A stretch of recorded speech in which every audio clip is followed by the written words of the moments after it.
A paz do Senhor, meus irmãos, aqui que está falando é o diácono Ivan, da Igreja Sede, amém? E hoje vamos continuar na leitura bíblica, né? Capítulo 27 de Jó, do livro de Jó. E aqui no capítulo 27, meus irmãos, Jó continua defendendo a sua integridade e criticando a visão dos seus amigos. Então, nesse capítulo, Jó faz um resumo de todo o debate que teve com seus amigos, reafirmando sua inocência. Jó continua a construir a sua defesa. Meus irmãos, não podemos esquecer que os amigos de Jó queriam que ele confessasse, pois seria um terrível pecador. Então, para os amigos de Jó, acusava Jó de que ele tinha cometido algum pecado terrível. E por conta disso, estava passando por grandes lutas. Os irmãos, eu lembro da leitura diária dos capítulos anteriores, mostra exatamente isso. Mas Jó não poderia aceitar tal afirmação, pois sairia como mentiroso. E também não poderia fazer apenas para agradar seus amigos. Então, o próprio Deus afirmou que ele era um homem justo e que desviava do mal. Vocês lembram disso? Logo no início do livro de Jó.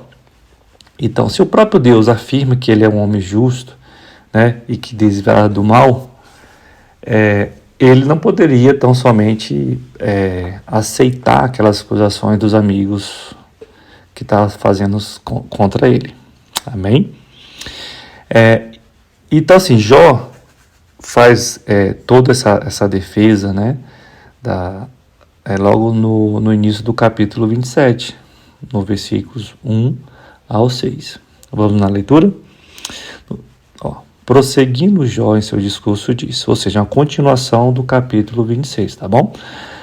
2. Tão certo como vive Deus, a quem tirou o direito, e o Todo-Poderoso que amargurou a minha alma, enquanto em mim estiver a minha vida, e o sopro de Deus nos meus narizes, nunca os meus lábios falarão injustiça, nem a minha língua pronunciará engano.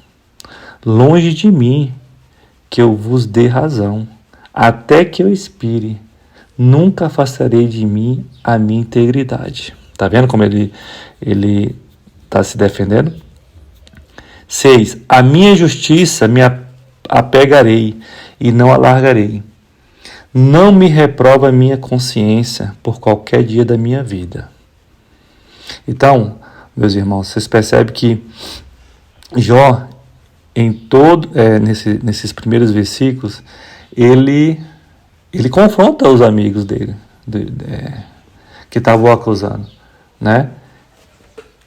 mostrando que ele jamais ia dar razão daquilo que ele estava falando contra ele. Jamais, jamais, jamais. Então, como está aqui no 5, longe de mim que vos dê razão, longe de mim, até que o Espírito nunca afastarei de mim a minha integridade. Então ele sabia da integridade dele, sabia exatamente do que ele fez.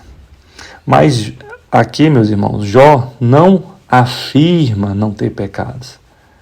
Jó também era um pecador como eu e você, mas ele afirma somente ser inocente dos grandes pecados que seus amigos o acusam. Está certo? Não me reprova a minha consciência. Sua consciência é o quê? Está limpa. A consciência de Jó estava limpa. No versículo 4, ele deixa isso bem expresso. Lembra? Nunca os meus lábios falarão injustiça, nem a minha língua pronunciará o engano. Então Jó, ele tinha uma consciência limpa. Ele não ia dar razão ou dar voz àquilo que os seus amigos estavam falando só para agradá-los. Ele era o quê? Inocente daquilo que os amigos dele estavam o acusando. Dos versículos 7 até o 23, Jó inverte essa narrativa com seus amigos. Por quê? Jó coloca eles como perversos, pois imputavam algo de errado na vida de Jó. Né? Todos os irmãos lembram disso. Então, no 7 aí, seja como perverso o meu inimigo, e o que se levantar contra mim como injusto. Porque será a esperança do ímpio quando lhe for cortada a vida. Quando Deus lhe arrancar a alma, acaso ouvirá Deus o seu clamor e lhe sobrevindo a tribulação? Deleite-se-á o perverso no Todo-Poderoso e invocará a Deus em todo o tempo? Então, assim, uma consequência, né, das atitudes do perverso. Então, Jó mostra para os amigos exatamente, colocando, né, mostrando para eles o que acontece quando a pessoa é perversa, né? E exatamente o que os amigos de Jó faziam contra ele. Então, assim, ao culparem a Jó de modo maldoso, os amigos agora se tornarão os alvos das suas próprias predições. Então, tudo aquilo que os seus amigos falaram, né, imputaram algo à vida de Jó, Jó vai mostrar exatamente quais são as consequências disso. Então, nos versos 11 ao 23 desse capítulo, Jó descreve o destino dos perversos. Então, aqui no capítulo 27, então, Jó vai mostrar exatamente qual é a consequência. E são terríveis, né? Então, assim, versículo 11 em diante aí, Jó fala exatamente assim, ensinai-vos-ei o que encerra a mão de Deus, e não vos ocultarei o que está com o Todo-Poderoso. Eis que todos vós já viste isso, pois alimentais vãs nações. Eis qual será da parte de Deus a porção do perverso e a herança que os opressores receberão do Todo-Poderoso. E Jó continua: se seus filhos se multiplicarem, será para a espada, e a sua prole não se fartará de pão. 15.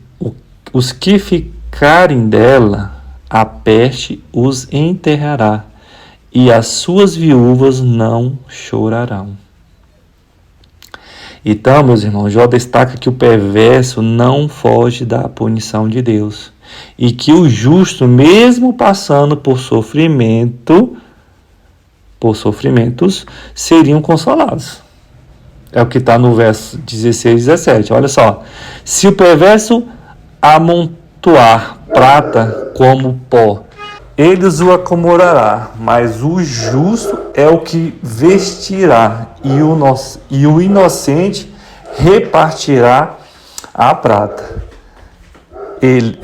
Então, assim, no 16 mostra exatamente que mesmo o justo, mesmo passando por sofrimento, será o quê? Consolado.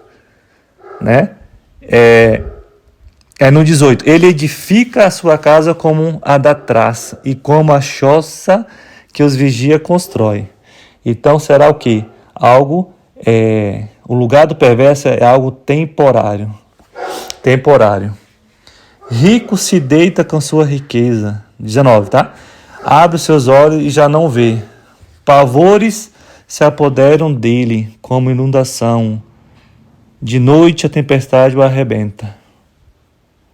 O vento oriental o leva, e ele se varre com ímpeto do seu lugar. Deus lança isso sobre ele e não poupa. A ele quem procura fugir precipitadamente da sua mão. 23. A sua queda lhe bate em palmos, a saída o apura com os sombrios. Então, meus irmãos, Jó destaca que o perverso não foge da punição de Deus, né?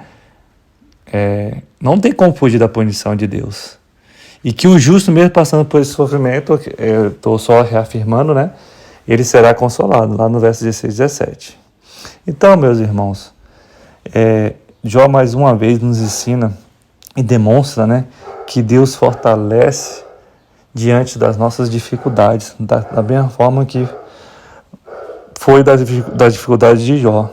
Assim como o ferro é fortalecido na bigorna, né, e ao ser moldado, então as dificuldades, elas nos forjam, nos moldam, né? Então, assim, não importa o que lhe sobrevenha, Jó confiava todas as coisas no seu Criador, ao seu Criador.